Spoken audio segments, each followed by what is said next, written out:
All right. Anything from homework stuff? Yeah.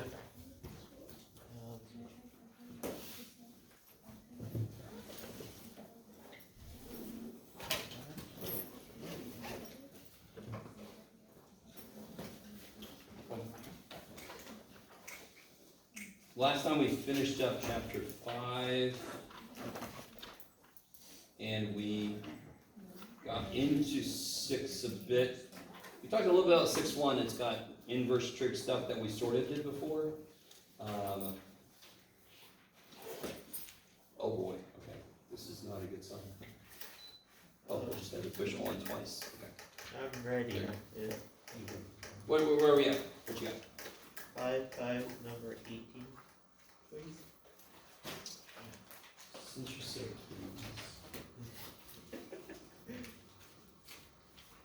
all right, let's take a look.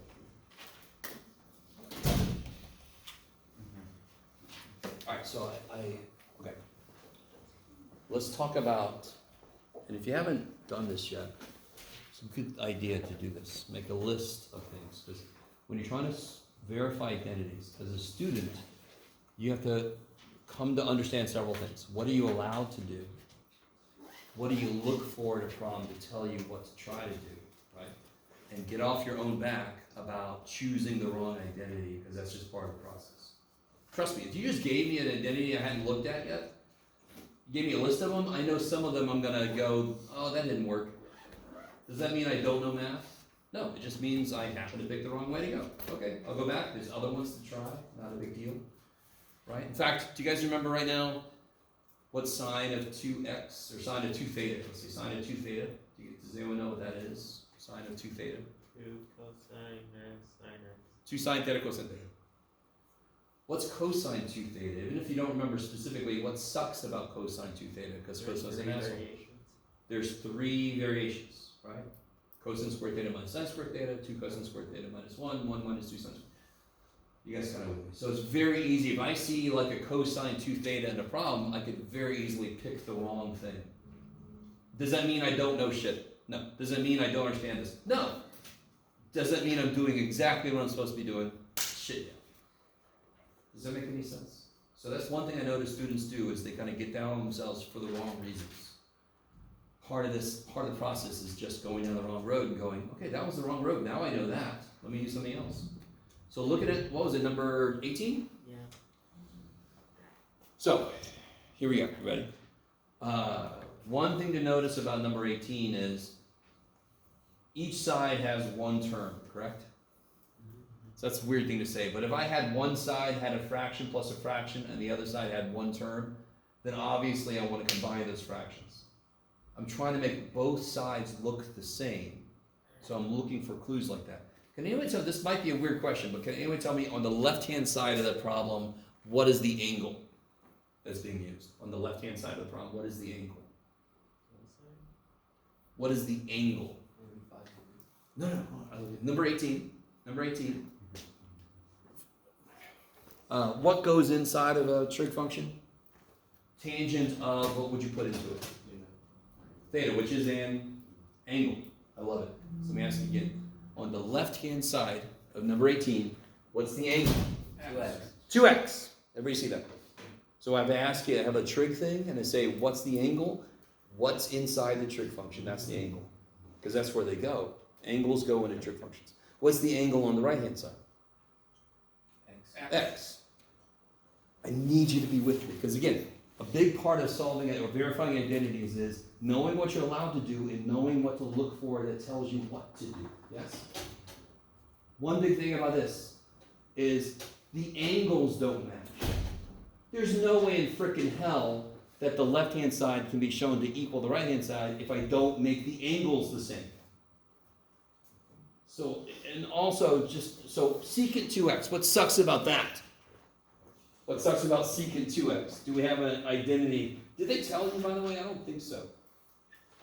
No. All we have is cosine, sine, and tangent of 2, twice an angle, correct? So what do I do with secant 2x? Yeah! So the first thing I would do in number 18 is I would rewrite that I would take the left-hand side and I would make it 1 over cosine 2x. Now, let me see, all right, let's try this problem out together a little bit. I'm gonna stop at some point. So, do you see and again, any specific problem, I think I've said this before, I can't remember if I said it in here, but any specific problem does not mean shit. Because I am never going to give you this problem ever again. So some students hear that and they're like, well, what the shit? That problem doesn't mean it? Is that what you just said, Jeff? That problem doesn't mean it? No, it does mean something. The idea. So what's the motivation? What just made me say what we're about to do? The angles aren't the same. I have an identity for twice an angle. If this was cosine, sine, or tangent, I can make it cosine. Then I can do the identity. Are you guys at all with me? Yeah.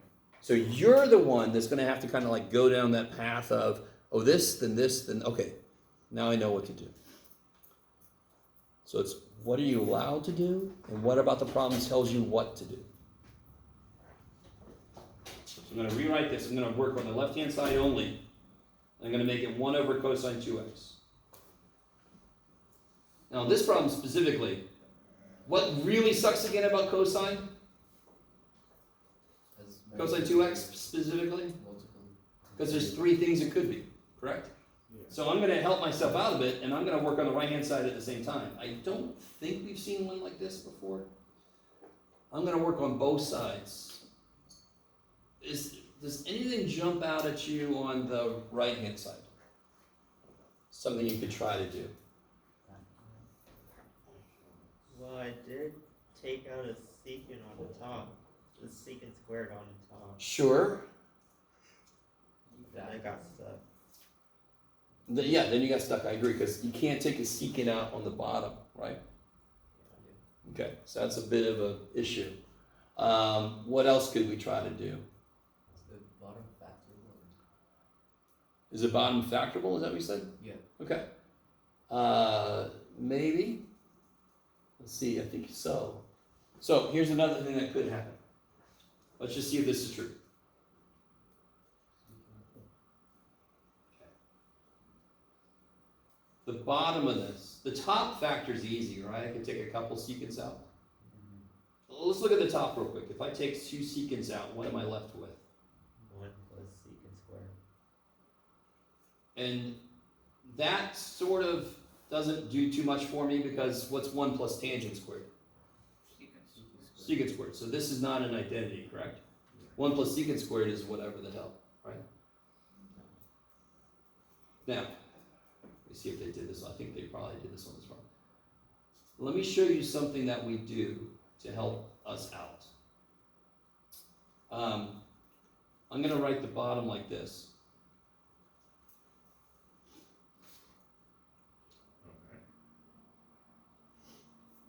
Now that looks a little bit more like a variable.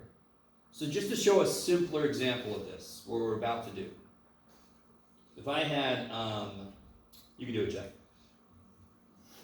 Let's do, cosecant squared theta plus 5 cosecant squared theta plus 4. This is factorable. So if I made it look c squared plus 5c, why is this squared, Jeff? Now it's factored. C squared plus 5c plus 4, can you factor that?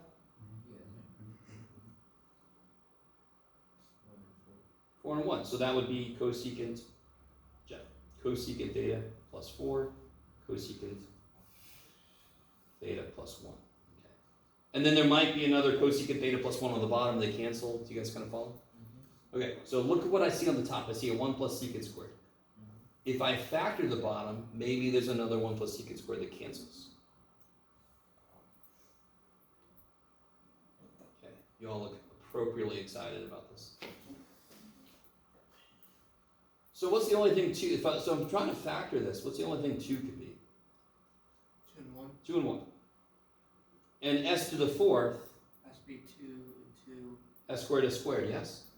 Then I just have this, so this is nice because all the numbers are small, they have very few factors. Y'all know factoring can get kind of gross because you got to list all the factors and then find what adds up to be the right thing. It could have this long ass list. Here it's 2 and 1. So how do I make the middle +1? Wherever I get the 2 has to be positive. Do you guys see that? All right, let me stop because a lot just happened.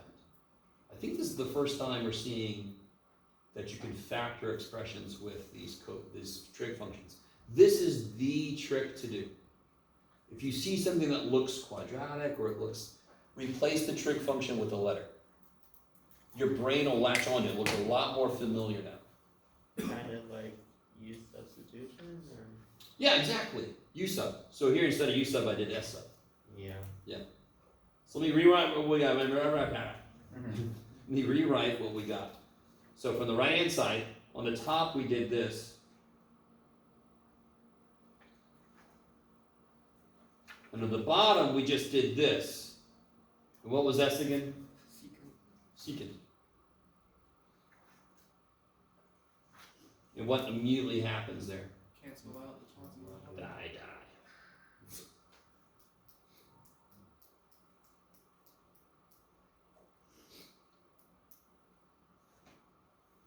Now, something, let me see, how do I say this? Oh.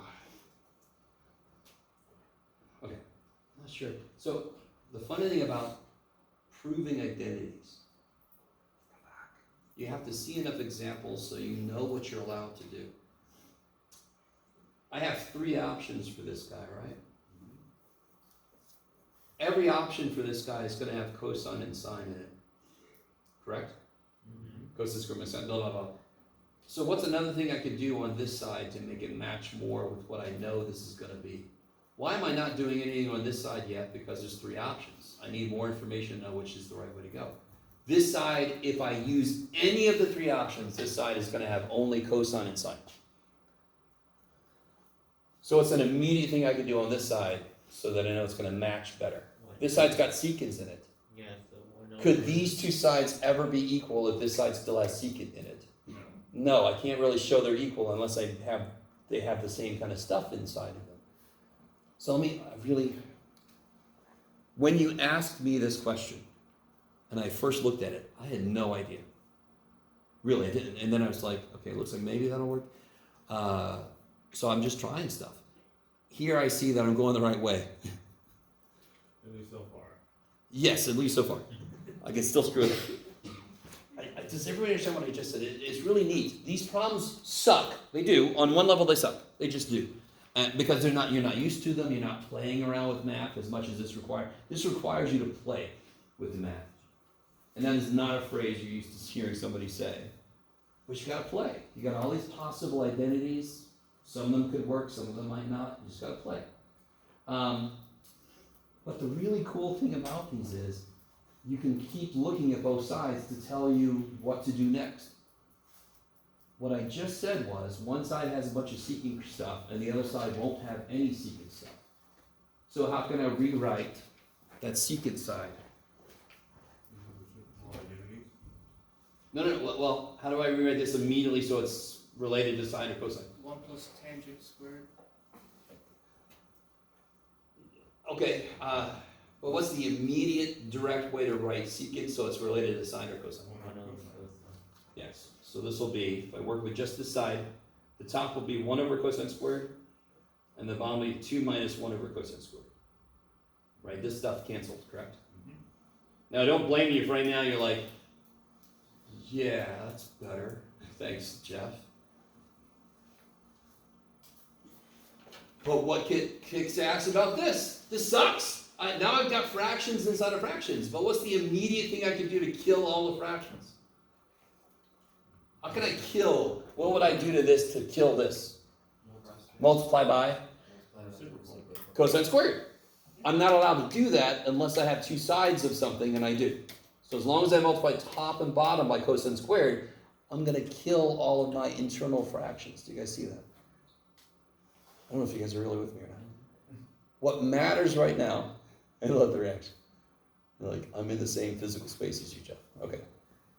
What matters right now is, why am I doing what I'm doing. I'm trying to explain to you my thought process. And again, what's really cool about this problem is I haven't done this problem since I looked at it to assign for you. So it's out of my head.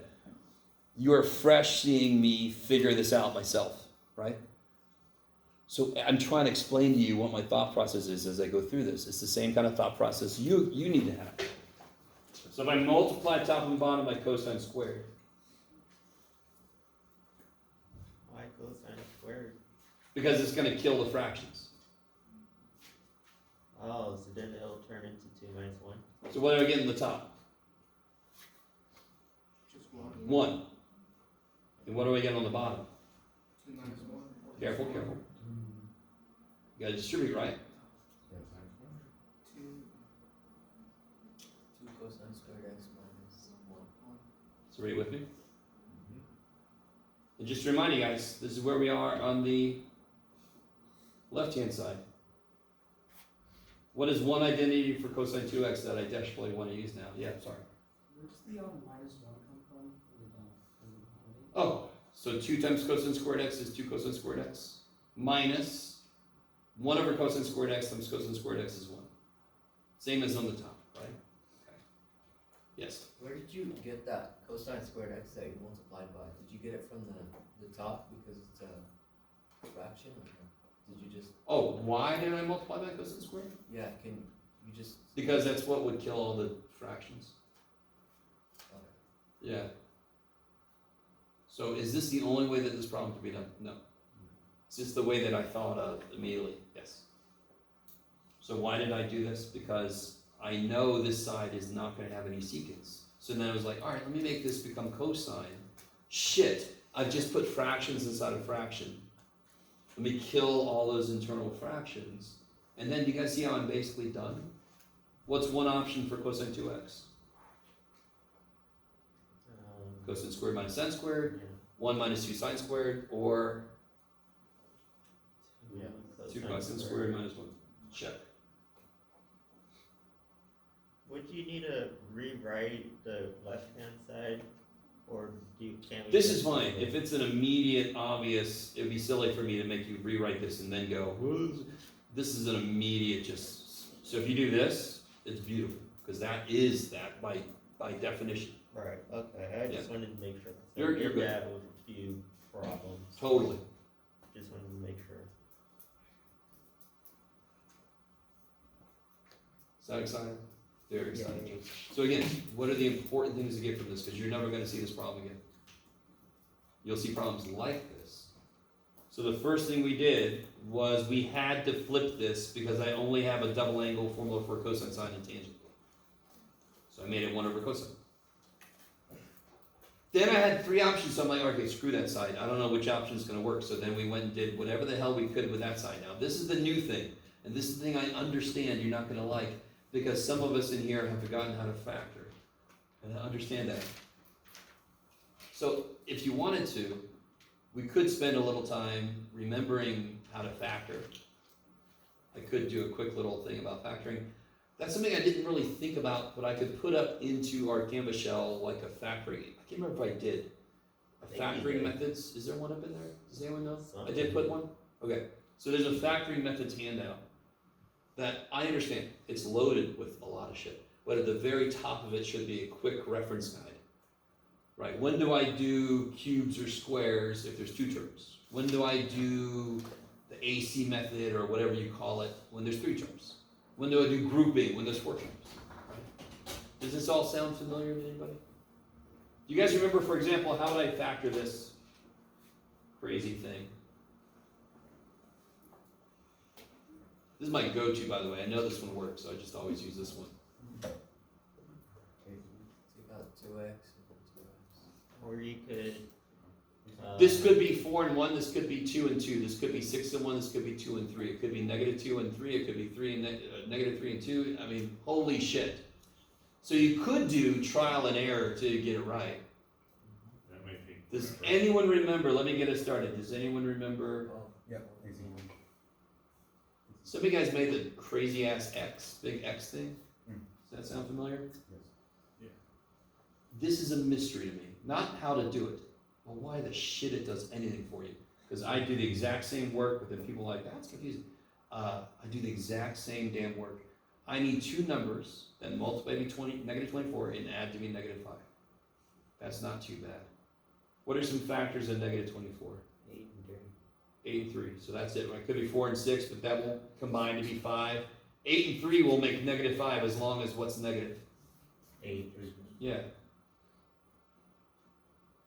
You guys semi with? Does this sound at all familiar? Or some of you guys sitting there going, I thought this was all trig. What are you doing bringing this shit in? It's too bad. Ha. There's not going to be a lot of straight algebra in here, but there is some. And I think this is I don't want to say that. There's not going to be a ton of factoring either. There will be some. We just did, huh? The next step would be this: rewrite the middle term using the numbers we just came up with. Is that a true statement that I just made? Yeah. This equals that, yes? Yeah.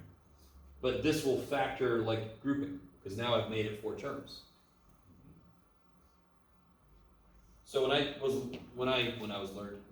was taught this, I'm gonna learn you, boy. When I was taught this, it was called the surefire method. Because the teacher was a Southern boy, but so am I. So but I don't know. You guys can call it whatever the hell you want. Has anybody ever done this step here? Does this look at all familiar? Yeah. And the grouping should be relatively easy. What comes out of these two? 4. And 4x. yes. So you took the 4, you took 1x, you got 1x left. You took out a factor of 4, so you got a 2. You took out his only x, poor little dude. What comes out of these two? 3x. Can this guy give an x? Yeah. So you can't take an x out? You're kind of like the sort of fair tax man. This You only take the most that the least can give, which is not, which is more fair than sometimes. But basically, anyway, whatever gets in your head. And then the last step, why do I know I'm on the right track? Because these two are the same. So I can take them out, and I'm left with 4x plus 3. Yeah, you can check it. If I distribute that, there it is, and if I distribute that, there it is, and then blah, blah, blah, blah, it'll go right back to where it was. Okay, maybe. All right. I'm getting really interesting looks from some of you guys. I can't interpret them, yes. Another solution you can use is the quadratic formula. Real quick, what does the quadratic formula do? Factor. No. It solves for It can be used to factor, sort of. It solves for the. It solves, if this would have been this, that would have been quadratic formula all day. Yeah. Or, hopefully somebody would factor the damn thing, because that's quicker. But what the quadratic formula directly does is it finds x-intercepts. It finds where the function is 0. This was not an equation. It was just an expression. So if you do quadratic formula, you'd have to know how to undo the answers you get and put them back into this form. Does that make sense? So it's not equal to 0. Quadratic formula will not directly help you. You guys kind of with me? Everybody? Hey man, get me out of here. All right, let's leave that behind, because every now and again there will be factoring problems. There's not going to be a ton, but we just saw an example of one. That's my leg. Sorry. They walked by and you could sense, and the door shut for me. That's funny. All right. Anything else from homework stuff? Yes. 5-4, number, what was number 55? I think we already did that before, but I'm not sure. Let's see. Okay. Oh, so find sine of s plus. Oh, jeez. Sine. Oh, jeez. Tangent s plus c. Blah blah blah. Quick side The note is tangent long. one is one that I'm not going to make you memorize. So it's just a plug and chug thing, right? So if you've got your, and so is the sine one, but that one you have to have memorized. So if you got these at the bottom is tangent of alpha plus beta. So it's just a plug and chug. Are you guys kind of with me? Okay. But the sine one you have to have memorized. So on the homework, you should try to do some of these by memory and then look it up to kind of check yourself, try to force it in your brain. Tangent one, just look that damn thing up, because I don't have that thing memorized. So how the hell does this work though? Well, first thing I would do, they want me to figure out sine of s plus t. So what is sine of s plus t? No matter what s and t are, what's sine of s plus t? Sine S, cosine T, Cosine T. So if I could write, that'd be awesome. plus sine T plus sine T. Cosine. Good. So let's say sins of the father. Cost and sint and cost. Okay.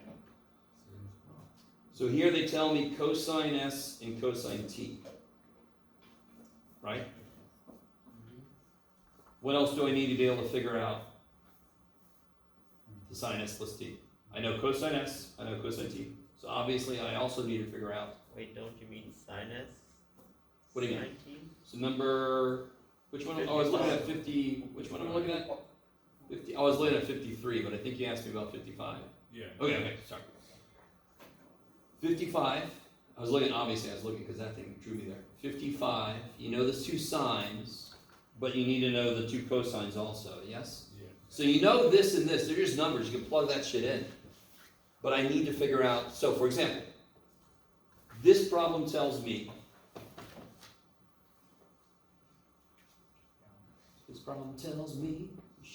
okay, sine of s equals 2/3. Can you figure out what cosine s given that information? And also they tell me what angle things are, what quadrant things are in. S is in quadrant 2. Does it make sense that sine is positive? In quadrant, yes. I'm in quadrant 2. So I need you to understand what's happening. That's the formula for the first thing they asked me, correct? They asked me sine of s plus t. This is the formula for it. In this problem, they give me sine s and sine t. There's no way in hell I can figure out what this is until I know these two things. You with me? They told me sine s, and they told me I'm in quadrant 2. Can anyone figure out what cosine s is? I will accept two different ways. Pythagorean identity. You can use a Pythagorean identity. I love it. Sine squared plus cosine squared is 1. And you can just plug in 2/3 and solve for cosine, yes. And you're in quadrant 2, so you know cosine's going to be negative. Or draw a freaking triangle. Figure out the last side, 9 minus 4. And then you know what cosine is. You guys see what I'm saying? So I'm cool if you use an identity because you can solve for cosine. Or you can just draw the triangle. If sine s is 2/3, doesn't mean the y is 2 and the hypotenuse is 3. You guys with me? So then I can figure out what cosine s is. Easy, right? Or you can use a Pythagorean identity. Either way, you have to know the answer is going to be negative, right? So the cosine of s for my triangle would be what? Negative rad. Good, negative? Rad 5. Rad 5 over 3. 3. If I do it in the Pythagorean identity, let's see if I get the same answer. Back off. There we go. Come back to me. Do it again. It's on life support. There it is. Here. So if I put a 2/3 in, because that's what sine s is, that's what the sins are. What's 2/3 squared? 4/9. That's crazy. How do I solve for cosine? I have to subtract. What's 1 minus 4/9? 5/9. Then I take the square root. I have to choose the negative because I know it's in the second quadrant. Square root of 5 I don't know. Square root of 9 is 3. Same answer. Yes? I prefer personally the frickin' triangle. If on a test I say use an identity to find, some of you guys have found this out. I need you to use an identity, not the theorem, right? There's the Pythagorean theorem, which is a squared plus b equals c squared. Then there's the Pythagorean identities, which start with sine squared plus cosine squared equals 1. You guys kind of with me? Kind of with me? All right. How you guys doing? You all right? Always look out and I see in some of your eyes, you're like, how did I get here? Okay. Good day, Sorry. Anything else? One more thing, yes. Yeah, so something like say number, so we're on 5, 6. Something like number 12 or 15, for example. I Okay. keep getting positive instead of, like a positive answer instead of a negative answer. So like 12? Yeah. And of course, how do you know 12 is supposed to be negative? Because, But I, Two quadrants. yeah, some quadrants. So what are they asking? Oh, use the half angle, okay. which I'm kind of confused on that. So sine, does anyone have this memorized yet? So the general formula is, and we did do this last time, I believe. Yeah, we did. This is gonna be tricky for me because I just did this morning in my pre-calc class. We proved the half angle. So the two classes now are overlapping, and I'm like, didn't I say this already? So thank you. It's okay if you don't have this memorized, but one quick way to do this. Remember cosines and assholes? So they both look the same, except this one has a minus. So cosine said you're gonna get the minus sign. And I did that one. So they're asking me, what's the sine of, what was it, 195? Now I have to figure out what's going to be here, and you already told me. You already told me what to pick. This is a choice you make. But that was a negative. What do you mean? Sorry? Because, So What I the did- formula's got a plus or minus in it. right, We're the human, we have to choose. We have to choose which one it's supposed to be. And I know that I'm in the third quadrant, and sine's supposed to be negative. So we're going to just choose negative. oh. Yeah. What if I were just to memorize what all the things of like 15 and 27.5 are, because that's just all the ones that we don't know, like 45 and 30 divided by 2, instead of having to do this. You're going to have to verify identities in which one of these might sit, so you still have to know this formula. But I appreciate the attempt. You can still do that too if you want to. Yeah. Okay. Are you going to memorize like 195? So you'd have to go all the way around. Does that make sense? Okay, okay. I admire that. So, is everybody with me so far? I know the answer to sine of 195. You know it's going to be negative, correct? Sine is negative in the third quadrant. 195 is in the third quadrant, a little bit past 180. Is everybody with me on that? These formulas that have a plus or minus in them, you don't leave them plus or minus. You have to choose. It depends on which quadrant we're in. Now, what you don't choose is what goes inside here. What goes inside there? 30. We know what theta over 2 is, right? So what's theta?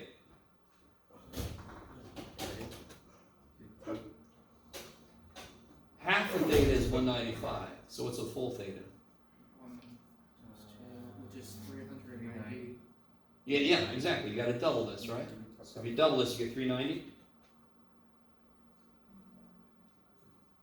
Let me stop for a minute. And use simple sign? Alright, let me come back. We did this half angle formula and the one for cosine last time, right? The only difference between this and cosine is that's a plus for cosine, yes? Yes. Can you prove this again? So, Sorry? can you prove the half angle formula? Sure, I can. But for right now, whatever angle goes here, that's twice that angle. Does that make sense? Okay. And what you're hoping whenever you get this kind of problem is twice this angle is an angle we know. Now, of course, what's 390? What's a better thing for 390? 30. Yeah, because 390 puts me into the first quadrant by reference angle of 30. I went 30 past. Okay. Appreciate the fall out style thumbs up. How big is that? Mushroom cloud. Is there any with that? I can just say that directly because 390 is 30. And what's the cosine of 30? 1 over 2. Yeah, 3 over 2. Right, 3 over 2 because it's closer to where it likes it. Yeah. And so, now just to show you, because this gets a little weird. You know, it's gotten weird, right? what's one reason why you should understand you can't stop here? Because there's two, Two fractions. square roots. Two fractions. Yeah. 2 square roots I'm cool with. Oh, okay. I'm not going to make you undo that because that's weird as shit. But the inside double fraction thing's no good. So I'm going to multiply top and bottom by, What was 1/2? no, what would kill this 2? Multiply by 2. So I get 2 minus rad 3. And what's the square root of 4? 2. So I am not going to make you kind of like do something with the fact there's a radical inside of a radical. That could be a bonus question because, let me see, do I want to say that? Sure, sort of, yeah. I'm not going to do this, but you guys see how, isn't 195, isn't that 150 degrees plus 45 degrees? Couldn't I then use the sum formula for sine? Sine A plus B? I'm going to get an answer that looks different from this, but numerically they're the same. So if I don't say to use a certain method, and I ask you for the cosine of 15 degrees, well, you can either do half of 30 and use a half angle formula, or you could do 45 degrees minus 30 degrees and use the difference formula. It's totally up to you at that point, because I didn't say which way you had to do it. Does that make... There's multiple... There's multiple ways to make a certain angle come out, and they involve different identities depending on which way you want to do it. Okay, I like it. I appreciate the overreaction. Okay. You guys doing okay, you guys? I would say that's the appropriate reaction. Yeah. Well, no, somebody had a very, like, Jim Carrey-esque facial reaction. I liked it. Okay. All right, so let's get back into, just remind you guys, everybody has one of these, yes? I want to check one more time. Does everybody have one of these? Oh, okay. Let me give you one of these bright, vibrant ones here. Everybody else good? Oh. So, if you are, that's a weird question. If you are a student in this class, and you don't have this sitting next to you while you're doing the identity homework, don't make sense to me. Will you be able to use this on a test or something? Hell no. But while you're doing your homework, you're not supposed to have them fully in your head yet. Have this sit next to you. Try to do some without, and then to verify. Try to get it in your brain. So I don't know. Me, if I had to memorize stuff like this, I have to write it several times. And then it's in my head. So the process of writing. So I would always rewrite my notes. And if I just did that once, it's in my head. So this process of writing stuff, now it's sort of like in my head. I don't know if you're the same way. I don't know. Or as you're doing homework, you kind of guess, and then you look, and then you make a tweak, and then you guess, and you look, and slowly your memory is going to get better and better as you kind of like verify and verify. So it's going to creep into your head. Kind of like trial and error. Huh? Kind of like trial and error at that point. Yeah. Say, I think it's this, and then look and go, oh, it was a plus or a minus. I think it's this, and then you look, and so you kind of like improve that memory of what it is. Whatever method you guys use, you got to do it. Or not. It depends. If you're like, it's cool, I can miss those problems. Okay. It's up to you. Okay. Just remind you guys, we have not done these two yet. That's coming up. But I believe we've done everything else up here. Everything below the dark black line, you do not have to memorize. One big reason why is I don't have them memorized. I'm never going to make you memorize something I don't have memorized. That would be so evil.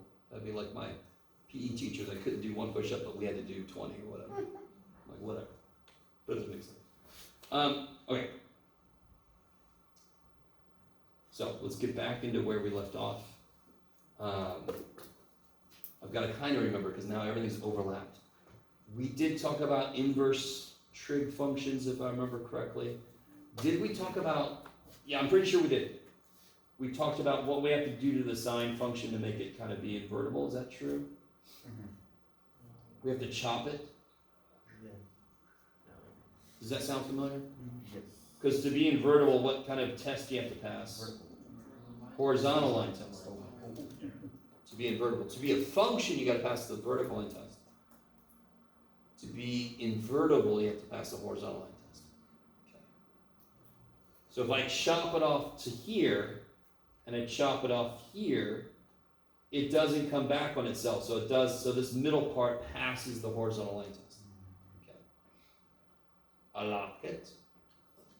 So if I ask you, what angle in the third quadrant gives me a sine of negative 0.4?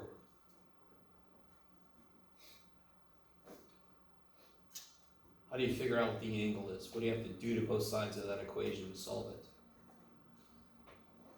You're like, wow. You definitely don't divide by sin, yes? That sounds like a very philosophical thing. Divide the sin out of you. So, what would I do to both sides of this equation? What would I do to both sides of that equation? Cube. Why? That you can isolate it. Because these two cancel. Why do they cancel? They're inverse. Because they're inverses. So whenever I have a function that's trapping my x, and I want to solve for it, I undo that function with its inverse. So hopefully the inverse exists. So here we know the inverse sine exists if I do this weird ass thing to its domain. So what do I do to both sides then? I take the inverse sine of both sides. Let me write this a little better. So I take the inverse sine of this side and the inverse sine of this side. It's a negative power.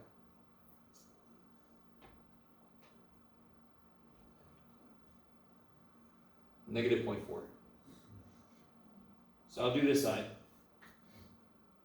Whew. You guys do this side. By the way, this is not one you should be able to do without a calculator. You're going to need your calculator. I appreciate trying to memorize more than you necessarily have to, but I'm pretty sure nobody's memorized what angle makes sine negative 0.4.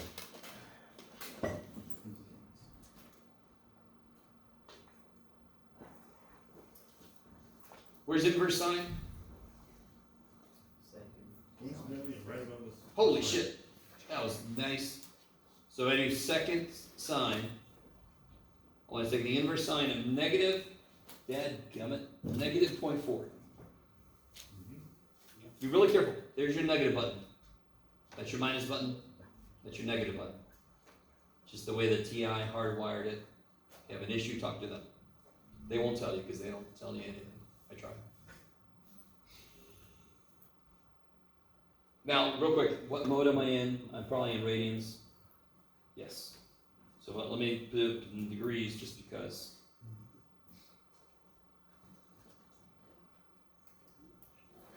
So the output to an inverse trig is an angle.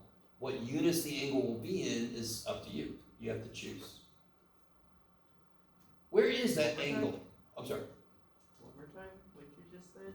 Oh, the output to an inverse trig will be an angle. Is that cool? Because what's the input to a trig? An angle. So what's the output to an inverse trig? An angle. Because they undo each other. The output units is dependent on what you've got your calculator set to. If you got it set to radians, it's going to give you an angle in radians. If you got it set it to degrees, you're going to get an angle in degrees. So that's radians. That's degrees. Yeah. Not sure if it's intentional, but that doesn't match with the drawing you did earlier. Say it again. It doesn't match with the drawing you did earlier, where the line was in the third quadrant, that one would be... Totally. Yeah, that's the point. We're not done yet. I haven't said there's an answer yet. We haven't got the answer yet. And this is my point about what this did. The domain of sine had to be cut, so the output of inverse sine was cut. You guys remember, what did an inverse function do? It takes all the xy's of the original function and it flips them. So the domain of one is the range of the other. The domain here is negative pi over 2 to pi over 2. So the range of my inverse sine will be the same thing. Can it ever give me an angle in the third quadrant? Can it even give me an angle in the second quadrant? What quadrants are these? 1 and 4. 1 and 4, from negative pi over 2 to pi over 2. So the inverse sine will sometimes give me a reference angle.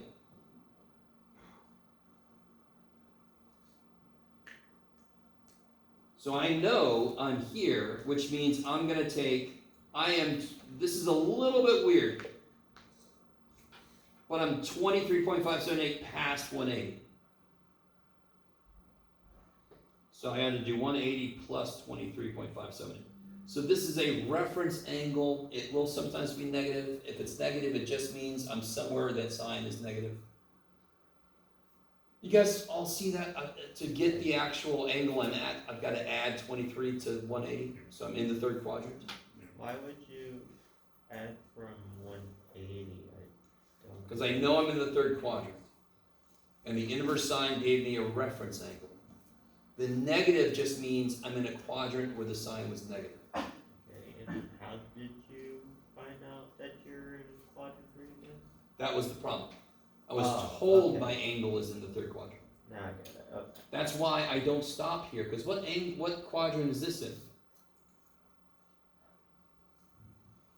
What quadrant is this in? Number 4. Fourth quadrant, right? So the answer I get is over here. And I really will need to be over there. And both triangles, of course, are the same. So the inverse sine doesn't know what my problem is. It's like, that's the angle. What do you want from me? I know inverse sine in the other quadrant.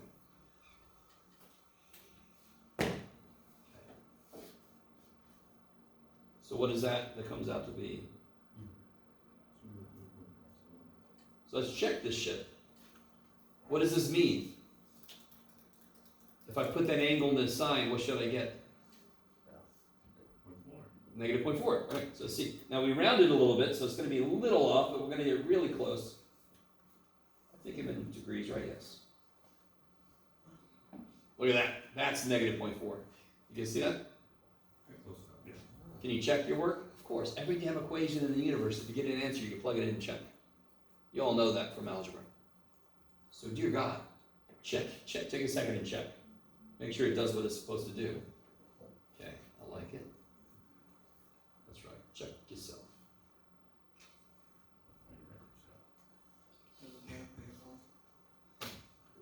Show me what you are working with. Okay. So that's some inverse stuff. I can't remember here. This is a beautiful little table. So I'm pretty sure last time we talked about. So the inverse sine, to make it invertible, I had to kill the sine's domain. I had to cut it. Same thing I have to do to the cosine. To make it invertible, I had to go from 0 to pi. Inverse cosine is nice because it's all the angles that could be in a triangle. It's sort of like the parallel universe cosine. Cos is an asshole. Inverse cosine is a nice guy. You guys kind of with me? So real quick. Very soon, we're going to be doing something called solving a triangle. We're going to figure out all the angles, all the sides, right? Too bad you're not quite Caesar, so you can't quite. No kidding. So it's really, inverse cosine kicks ass because it can cover all angles that could live in a triangle. Can inverse sine give me all the angles that live in a triangle? This is what we talked about last time. Can an angle in a triangle be bigger than 90 degrees? Yeah. Hell yeah, right? Yeah. Definitely. I could just have a triangle. It's like, whoa, yeah, right? This is giant mouth here. It's like 170 degrees. This weird ass little squat triangle. Yeah, of course I can. Inverse sine, can it ever give me that angle? Where does it stop? 90 degrees, pi over 2. It cannot give me an angle bigger than that. Okay. So that's going to lead to some weirdness when we start doing that. We're not quite there. Okay. Yes. Is it? Okay, so you said that cosine can give you like more than 90 degrees, right? Yeah, it gives me from 0 to pi. That's So- all the possible angles that could live in a triangle. But aren't we looking at right triangles? Of course. No. Eventually, we're going to look at any triangle. And we can still use sine, cosine? Yeah, dude. And again, I showed you a little clue up here There's the Pythagorean theorem. There, that's what it becomes if you have a non-right triangle. So we still have to prove that eventually. And you're all like, I can't wait to sit through that. Proof, Jeff. Okay. How you guys all doing? So we built trig functions off of right triangles. Can I find right triangles in a lot of other things? Yeah. Can I make shortcuts as to what happens if I have some weird ass triangle that doesn't have a right angle? Couldn't I just drop something down and make right triangles? So if you just draw any freaking, let me do like I said earlier. Right?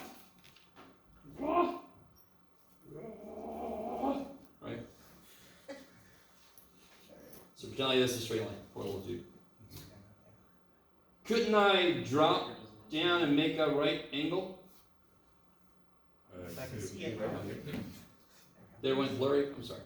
Do you guys kind of follow what I'm saying? Yeah. So I certainly could, and then I could kind of use trig on everything, and then I can sort of make anyway, we'll get there.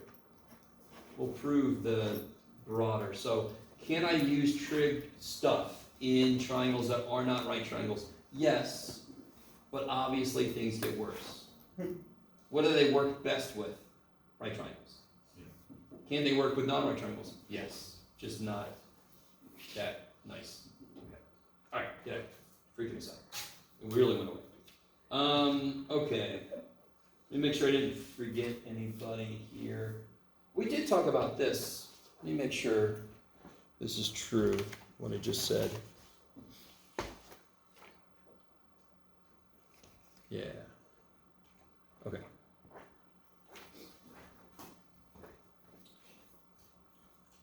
If I ask you what the cosecant of the inverse tangent of 5/12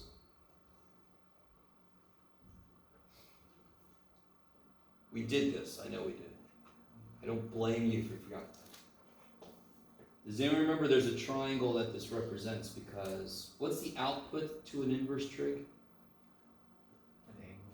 An angle, because the input to a trig is an angle, right? This represents an angle that lives in a right triangle.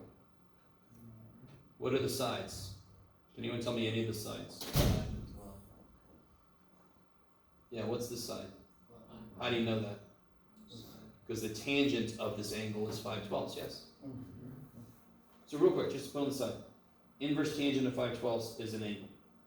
I can draw a triangle with that angle in it. And then if I take the tangent of both sides, I know the tangent of the angle is 5/12. So then I can, so instead of doing all this shit here, I can just go directly from any inverse trig, I can set up the triangle it represents. So to answer this question, what do I need? You need, Arm. Do I have all the sides I need? No, I need the hypotenuse, don't I? So what's the hypotenuse? 13. Yeah, 5, 12, 13. I don't know if you guys are with some of these Pythagorean triplets here. 25 plus 144 is 169, which is 13 squared. So this is one of those triangles with no square root stuff. Yeah. So isn't it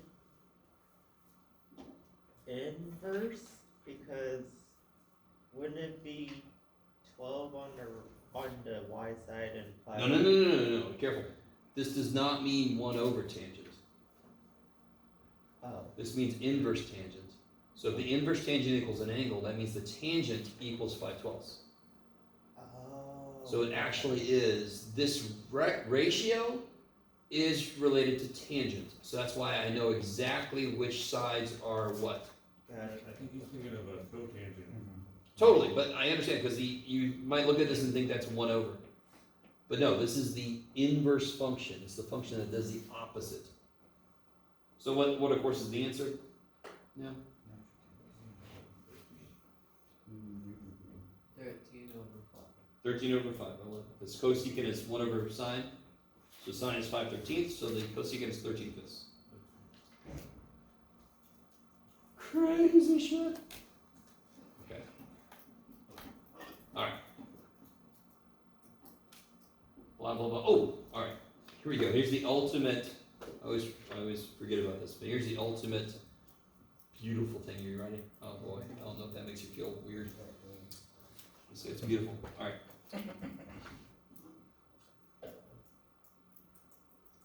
Somebody, all right, let's do this. Let's just focus on this for a second. Can somebody set up the triangle that this represents?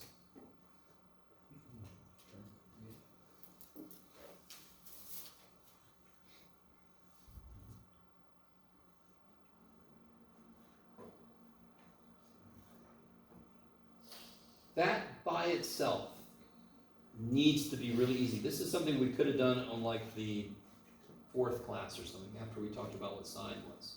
This is just thinking backwards. I know what sine the ratio is. They told me what the ratio numbers are, I could put them in the right place. So where's 6 go? Why? Why, yeah. Because I wanted one. And then where's 7 go? That's crazy stuff. Alright. So then I could, whatever thing is outside of there, I could answer it easily, correct? So watch this. Gotta be a little, maybe not so easy. You ready? So what if I want to know, yeah, there, change. What if I want to know the cosine of twice the inverse sine of 6/7? This angle is this. Alright, this is gonna be a little weird. Okay, you're all like, everything you said today is weird. This cosine is not of that angle. You couldn't just, let's figure out what this side is anyways. 49 minus 36 square root of 13, is that cool? This is not going to be rad 13 over 7 because this is not about that angle. It's about twice that angle. If only we had an identity for cosine of twice some angle. Because we know everything about this angle, right? So let me do this for us. Let me rewrite this. Let me just do this. Theta is this. Is that cool? Yeah. Because that's an angle. What's the formula? Give me one thing this could be. Cosine squared minus sine. Yeah, that's where I would start. What's cosine from this angle? From this triangle? Rad 13 over 7. And I'm squaring it, right? So you guys see what just happened? I know the triangle that goes with this angle. This dumb question was about twice the angle I know everything about. Damn it. So what did I do? I rewrote it using an identity so that it was just the angle. Now I know everything about that stupid angle. I know what cosine theta is. And what's sine theta? Well, that I've known since the beginning. So I get 13 over 49 minus 36 over 49. I get Negative 23 over Whoops. 49. Careful, it's positive 13, right? I might have misheard you. Yeah, negative 23. 20, over okay. 49. So I said 40 something, it's my bad. Let me stop. Please stop, Jeff. Yes. How do you know that rad 13 is positive? What do you mean? Like, should we consider that it could be negative too? Well, it's being squared, so we're golden. Okay, so Even if it was negative, it would still kill the negative. Yeah. How can I check this? calculator. How? Using your fingers. Tell me, like, a little more specific. Like 2 sine inverse. I could just put this whole damn thing in. Cosine of 2, what did I just do? Inverse, yeah. Cosine of 2 times You did inverse sine of, Wait a minute. You did sine in the front. what did I do? I did cosine of, There you go. thank you, Good job. 2 times inverse sine of, there we go, 6 over 7.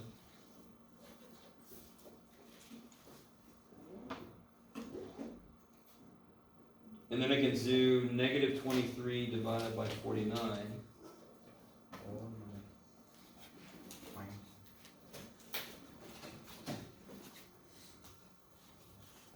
Including students. Is everybody with me? You can always check your work.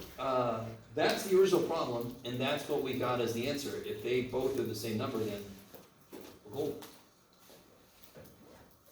What quadrant could we be in? We don't know anything about the angle itself, but I do know the output to cosine is 3 and 4. negative, so it could be in 3 or 4, right? I meant 2 and 3. Sorry. I meant 2 and 3, sorry, 2 and 3. So if I do the inverse sine of 6 divided by 7, we can actually see what angle that is. And twice this is what? Twice 59 is what's twice 16? 120. So I'm in the second quadrant, so it makes sense that cosine came out negative. Okay, I like it. There's no plus or minus in this equation, correct? What that means is the work will have it come out correctly. There's no decision we have to make. There's a plus and minus in the half angle formula, which means we have to pick the right one. This formula, it'll just do it itself. This is, I just did it and it came out negative. I didn't have to know ahead of time. Okay, right back. Right back. So I'm guessing you would ask for the quadrant on the test. Oh, maybe. Maybe not. It's not really a big deal. Because I can just do what I just did. You can just do it and see what the actual angle is and double it, and you can see what quadrant you're in. Yeah. I guess I could say what quadrant could you be in, but you could just figure out exactly what quadrant you're in. Does that make sense? Yeah. All right. All right. So, I'm going to get a little bit into the next big idea, which is section 6.2. And this one we've sort of done already a little bit, to be honest.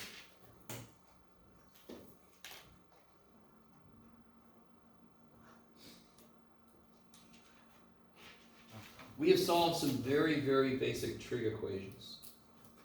So earlier this semester we saw a problem sort of like this. And it was a little less blurry. There we go.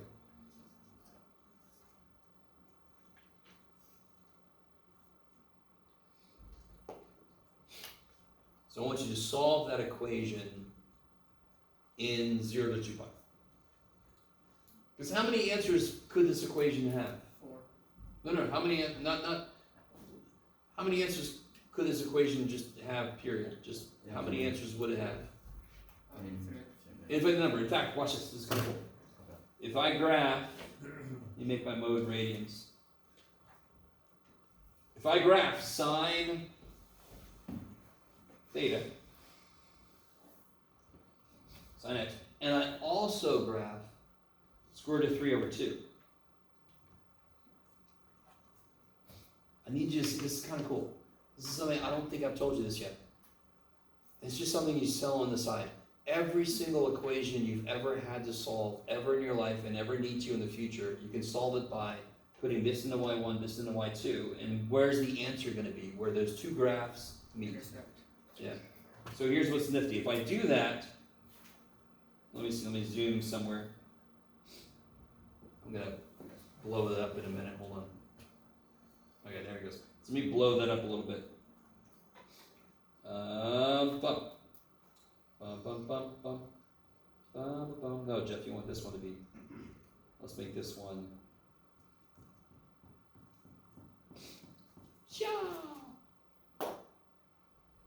So of course that goes forever.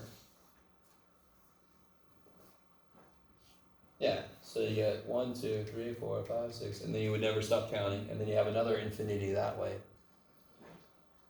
You guys semi with me? So there's an infinite number of possible answers. So you are so happy when you see this shit. Because we got to figure out, how do I represent an infinite number of answers without having to write an infinite number of answers? My God. You guys got to, or else you'll start a problem and you won't end it until you're dead, and even then it's not done yet. Okay. So can anyone tell me one angle that would solve this equation? Basically, I'm just asking, what do I take the sine of to get rad 3 over 2? Sine likes y at 60. That's one answer. Where else is sine positive? Quad 4. 120. Or 120. And those would be in here. Now, to be honest, I really want radians, but that's okay. What's this in radians? Pi over 3. 2 pi over 3. Kick ass. Those those are the two answers. In fact, those are these two answers. Right there. That are in the first and second quadrant. Let me zoom in a little bit. Why are you playing around with this? I don't know. Give me a second. Zoom box kicks so much ass. Okay. Oh my god.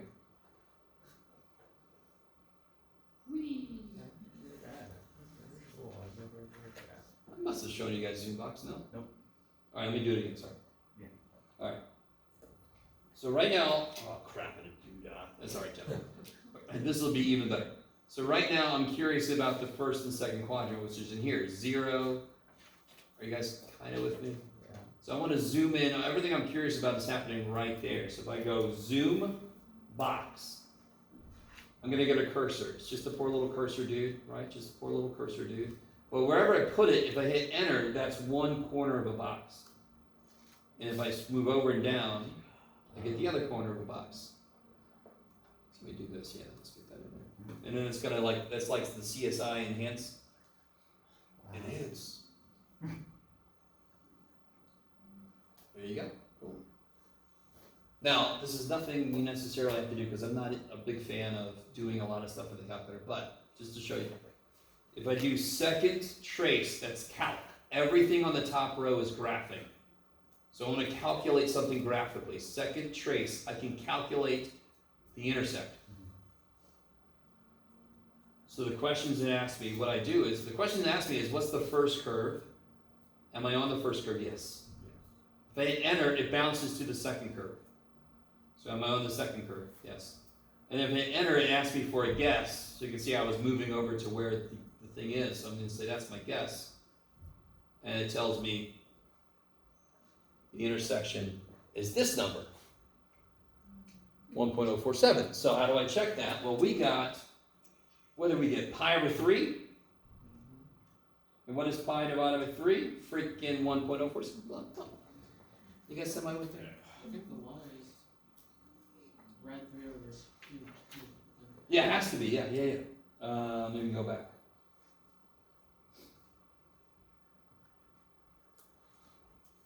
By the way, there's a shortcut to how to do the intersect.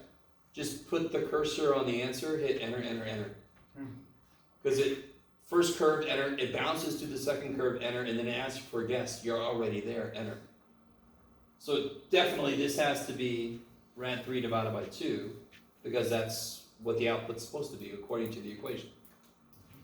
Yep, so 0.8, what is it, 0.866. So if I do rad 3 divided by 2, 0.866. Now real quick, the answer to this equation does not give a shit about what the output. It wants to know what the input is, but it's nice to be able to check that things are going the way it's supposed to. How are we doing so far? Semi okay. So what's up, sorry? Yeah, there you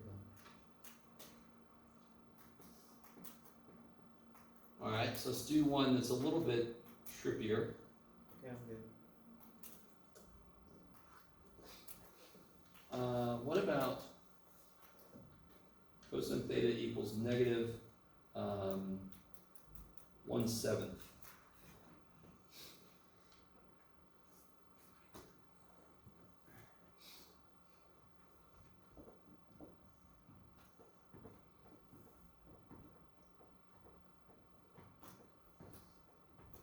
First question I have for you is, what quadrants could I be in for this? Second and third. Yeah, second and third, because that's where the x is negative, or like. So whatever answer I get, there's going to be another answer. Is that a number that you have memorized? Do you know the angle that makes cosine 1/7 or negative 1/7? No, dear God, no. So part of you need to know, if I say 1/2, I don't want to see decimals. You know 1/2. Cosine theta equals negative 1/2. You know the angle. If I say cosine theta equals some weird shit you don't know anything about, then I want to see some decimals. You're going to just use your calculator. So how do I use my calculator to solve this? Inverse cosine? Inverse cosine? So the inverse cosine. So if you take the inverse cosine of both sides,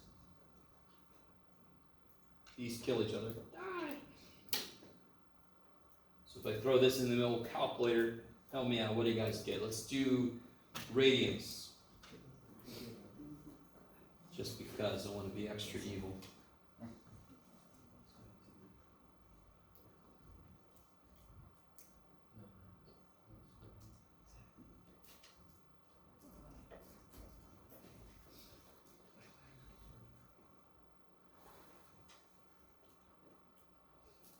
So what do you get if you do? So make sure you're in radians. Am I in radians? Yes. So if you do inverse cosine, negative 1/7, what do you guys get?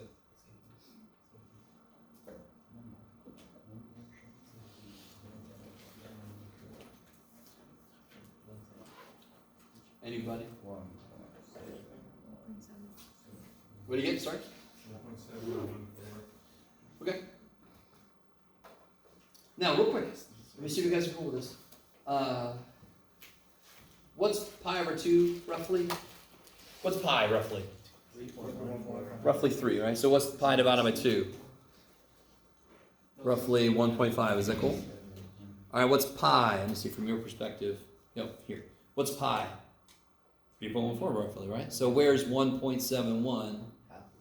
In there somewhere, right? Exactly what you said. One answer should be in the second quadrant, correct?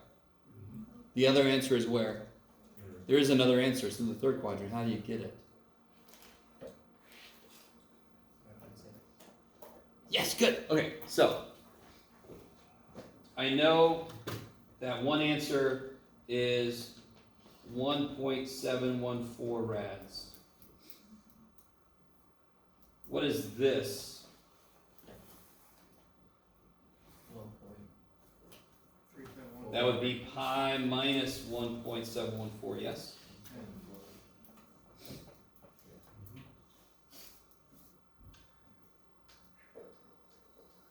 So then how do I get this angle here?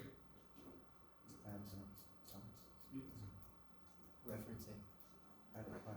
So this much is going to be the same as this much, correct? This is pi, so how do I get this full angle? I take pi Add 1.4 plus what we just got. So the other angle is roughly 4.569. So 1.714 and 4.569. That sucks. It does. And if you don't draw a picture, I don't quite understand you because the picture helps ground you and figure out what the hell math you're supposed to do. But we knew from the beginning, before we did anything, I don't care what number I put there, you knew the answers were in the second and third quadrant because it's negative. So once you get one answer, you're like, okay, that's the second quadrant answer. You're not done yet. You got to give me the third quadrant answer, right? Yes? Do we, for questions like this, do we have to give the answer in radians or what? Depends on what I ask for. So this one I said we do radians. Also depends on what the book asks for. So normally if they say in here, they're implying they want radians. If they say in 0 to 360, then you can use degrees. Yes. I like it. I might be the only one that's okay. The math teacher needs to. All right, so next time I'm going to lecture a little bit, and then we're going to have a group worksheet covering some of the stuff we've done recently. Yeah, and we'll also talk about when the next quiz might be, but we haven't really done enough yet to worry about it, so. Okay. All right, guys. We'll see you Wednesday.